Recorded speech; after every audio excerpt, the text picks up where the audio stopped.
Anong kailangan mo? Konsensya kasi ako eh. Mapagalitan ka ni Robert dahil sa akin. Peace opening.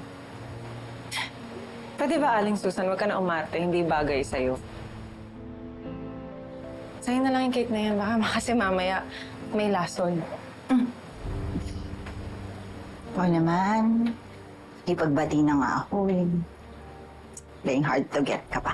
Kunin mo na. Tignan na para wala ng problema. Hindi na ho. Wag niyo na ho akong pilitin. Ito kasi ang gusto ng daddy mo. Magkasundo tayo. Sige na. Huwag ka na umarte. Hindi na nga. Kunin mo na. Ayoko nga ho eh. Ayok. Kunin mo. Ayoko Kunin mo nga. na.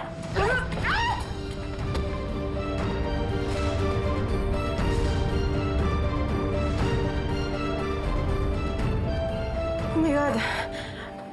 Sorry naman, Aling Susan. Sinabi ko naman kasi sa inyo na ayoko, pinipilit niyo ako eh. Yan tuloy yung nangyari. Ano ka na? Tumayo ka na dyan. Wala akong tulungan. Kaya ko. Sige na, lumayo ka na. Baka kung ano pa magawa ko sa'yo. Ah, see? Hindi naman talaga sincere yung pakikipagbati mo. I told you. Anong hindi?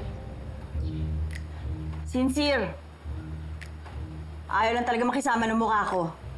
Saka ano magagawa ko kung matara yung itsura ko?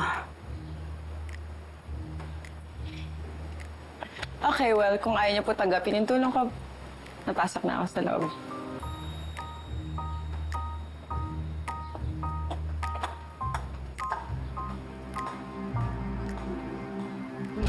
Ka talaga! Buisit ka! Buisit ka! Buisit ka!